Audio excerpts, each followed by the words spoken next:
My name is Johnny Sandoval, and I am founder and CEO of Lava May. I started Lava May 6 years ago, and this June will be marking 5 years since we actually launched our service.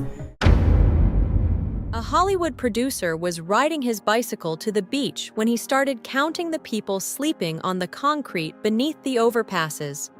Dozens of them. So he stopped, and he asked one man a question nobody had ever asked him. What do you actually need? The answer changed the producer's life, and by the end of this video, it might change how you see this problem forever. Because across America, a film producer, a construction boss, and a minister got tired of waiting for the government and started building. These are 20 smart inventions Americans built to get homeless people off the streets. Number 1, the EDAR cart. That producer was Peter Samuelson, a man who spent his career making Hollywood movies. And the answer he heard on that bike ride surprised him. The man did not ask for money. He said, "Somewhere safe to keep my things and somewhere dry to sleep." So Peter spent his own money designing EDAR, which stands for Everyone Deserves a Roof. During the day, it works like a sturdy rolling cart that holds everything a person owns. At night, it unfolds into a framed sleeping unit raised off the ground with a waterproof cover and a real mattress pad. Hundreds of these units have rolled out across California. A man who produced movies for a living now builds four-wheeled bedrooms for strangers. A cart protects what a person owns. But the next invention started with a strange phone call to a hotel front desk. Number 2, clean the world. In 2009, a traveling salesman named Sean Siepler sat in an Orlando hotel room and called downstairs with an odd question. What happens to the soap when I check out? The answer was simple. It gets thrown away.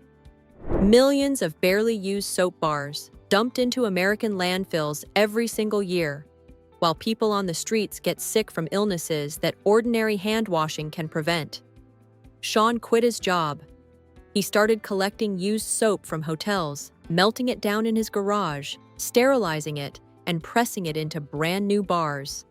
Today, Clean the World runs large recycling facilities and has distributed tens of millions of fresh soap bars to shelters and relief organizations. Something the hotel industry treated as garbage became one of the simplest health inventions in the country.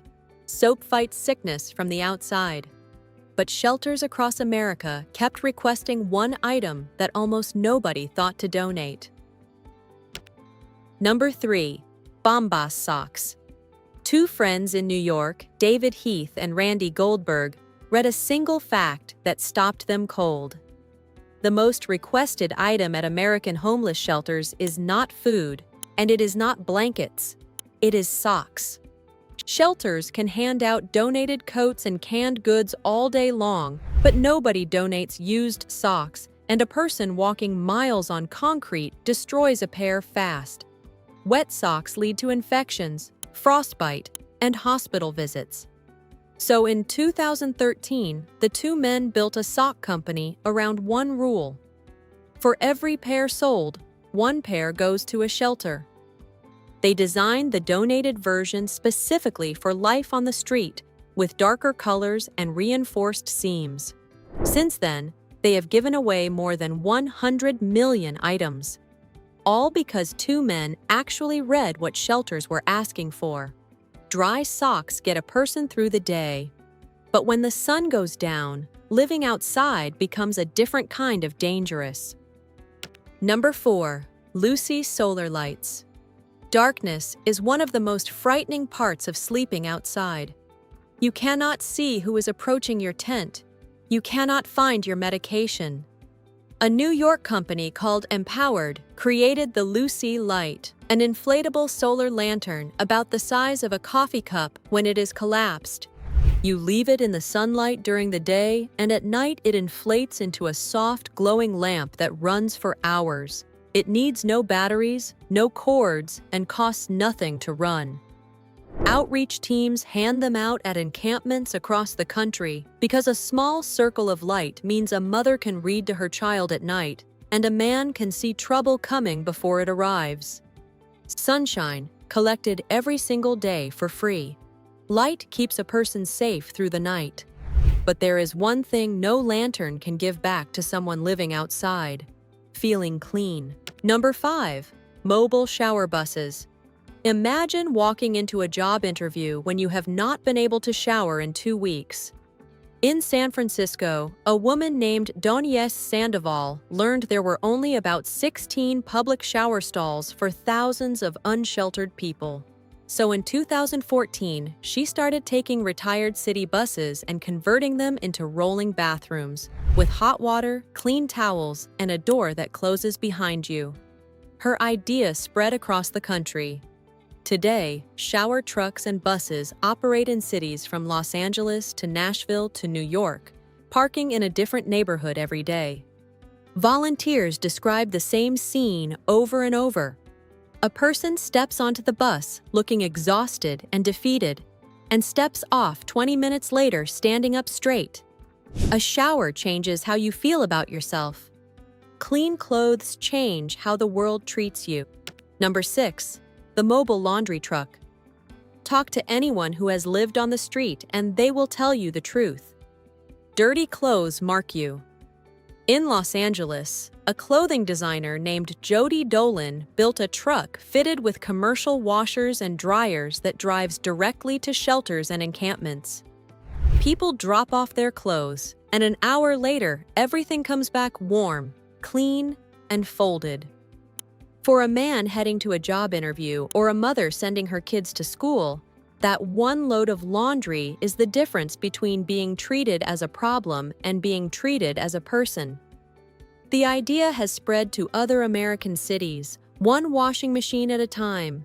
Clean clothes help someone walk into an interview with their head up. But at the end of that day, they still need somewhere safe to sleep. And in Eugene, Oregon, a group of volunteers found the answer in a history book. Number 7. Konosogga huts. The volunteers looked at the covered wagons that once carried American pioneers across the plains, and they saw a blueprint.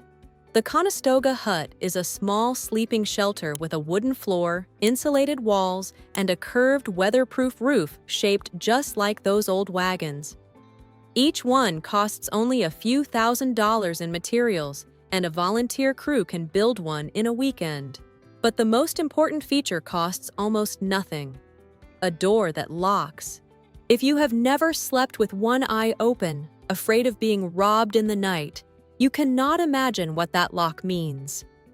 Rows of these huts now stand in church parking lots and managed camps across Oregon, sheltering people while they work toward permanent housing.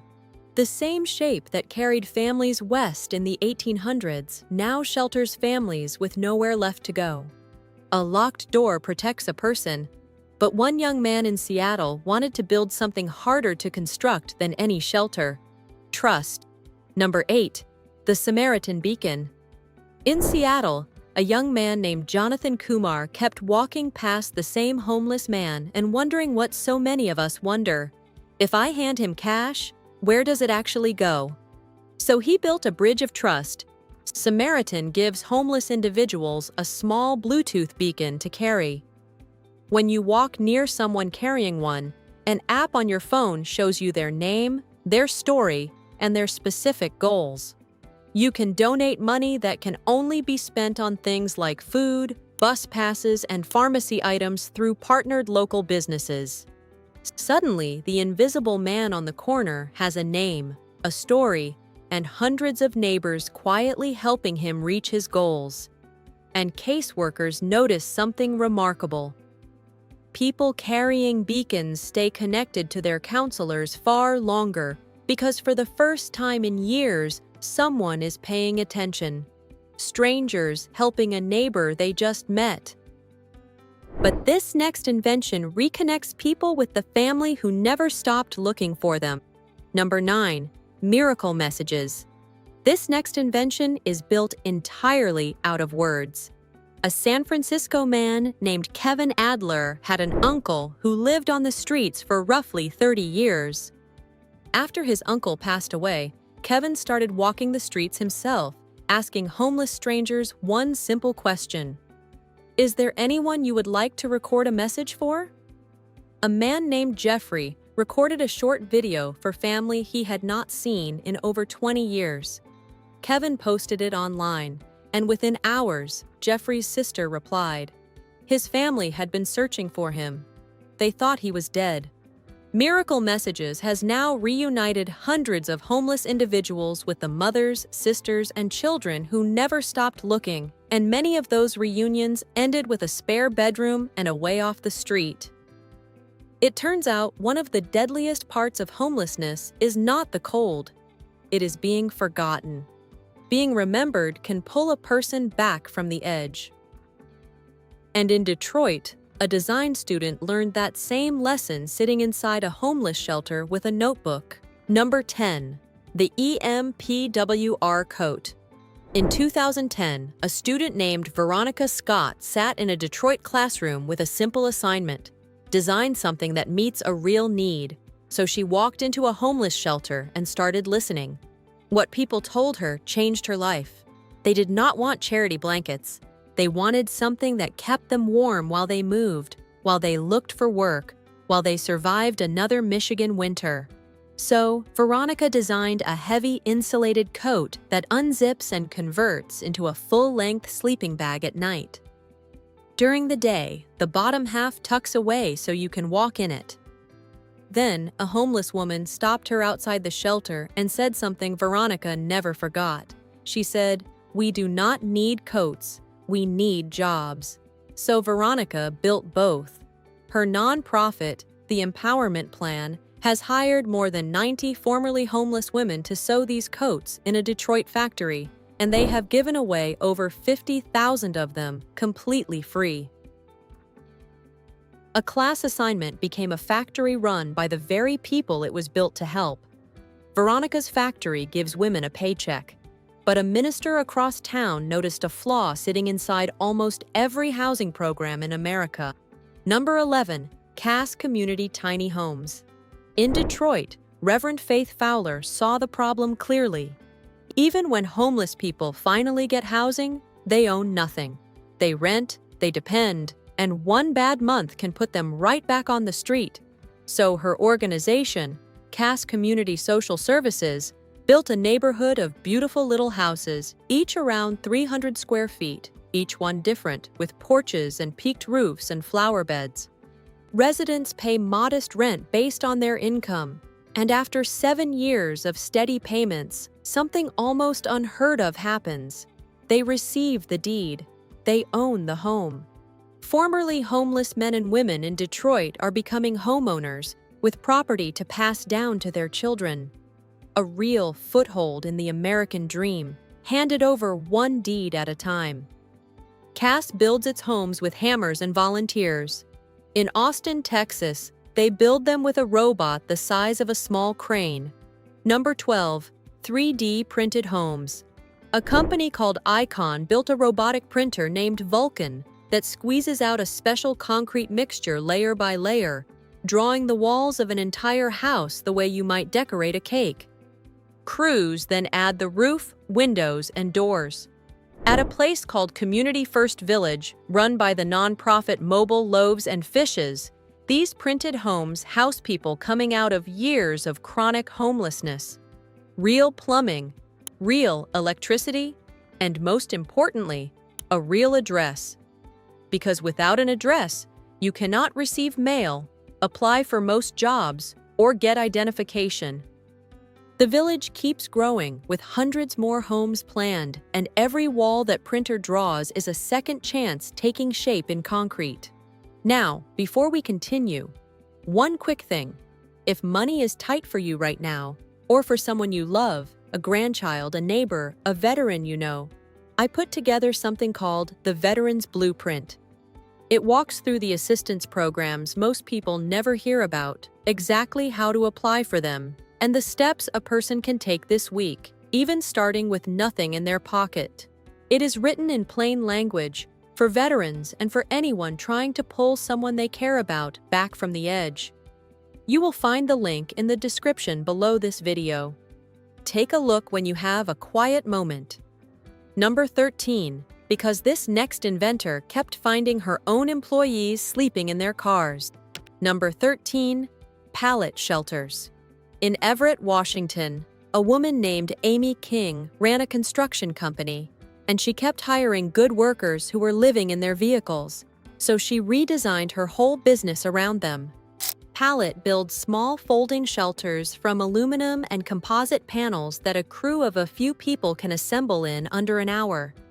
Each one has insulation, a locking door, windows, electrical outlets, and heat. Cities like Los Angeles and San Diego have set up entire villages of them, with caseworkers on site. And here is the part Amy is proudest of. A large share of the people building these shelters in her factory have experienced homelessness or incarceration themselves. The shelters go up in an hour. The lives inside them take longer, but they get rebuilt too. Amy's shelters rise in 60 minutes. In Portland, Oregon, a group of college students needed a whole semester, and their homework ended up changing lives. Number 14. The POD Initiative. Architecture students at Portland State University were given a challenge most professionals avoid. Design a sleeping pod for a homeless person, then sit down with homeless individuals and let them judge your work. The students listened, redesigned, and listened again.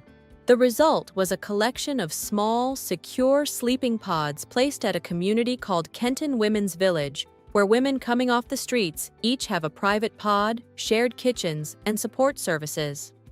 Many of the women who slept in those student-built pods have since moved into permanent apartments, and the students learned something no textbook teaches. Design works best when you design with people, not just for them. Those students brought their pods to a shared village.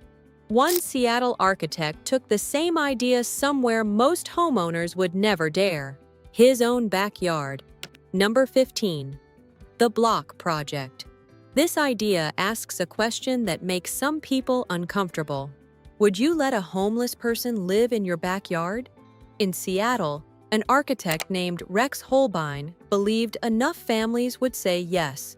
His team designs a beautiful, fully self-contained small home, about 125 square feet, with a kitchen, bathroom, bed, and solar panels on the roof. Volunteers build it in the backyard of a host family, and a person coming out of homelessness moves in with ongoing support from caseworkers. The host family and the resident share a fence line, and slowly, in most cases, they begin to share dinners, birthdays, and friendship.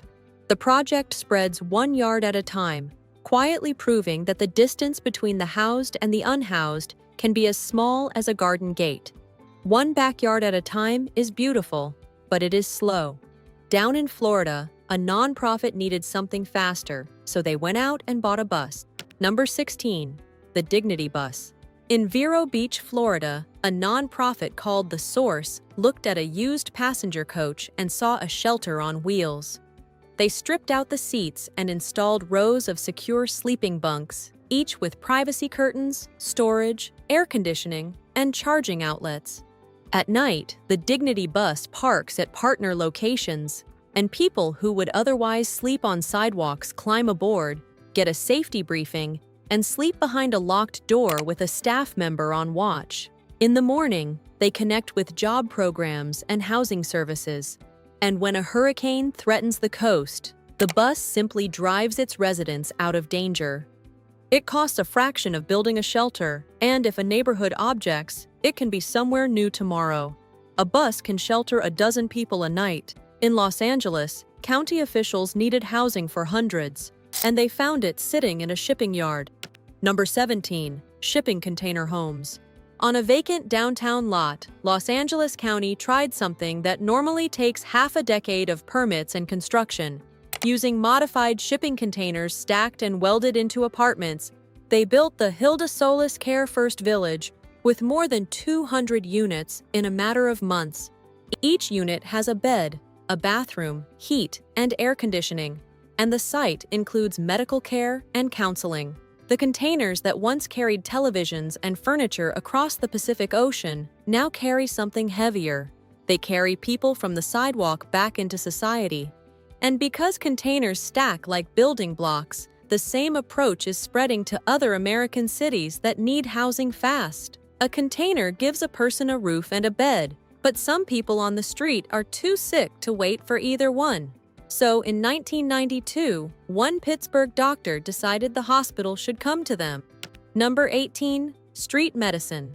Dr. Jim Withers did something his colleagues thought was reckless. He dressed in old clothes, packed a bag with medical supplies, and walked into the alleys and riverbank camps at night, treating homeless patients exactly where they slept. He cleaned wounds by flashlight. He treated frostbite under bridges. He kept coming back night after night, year after year, until people trusted him. His work grew into an organization called Operation Safety Net and inspired the Street Medicine Institute, which now trains doctors and nurses around the world to bring the hospital to the patient. Medical students in cities across America now do rounds under overpasses, because a person who cannot walk into a clinic still deserves a doctor who will walk to them. Doctors carried medicine into the street.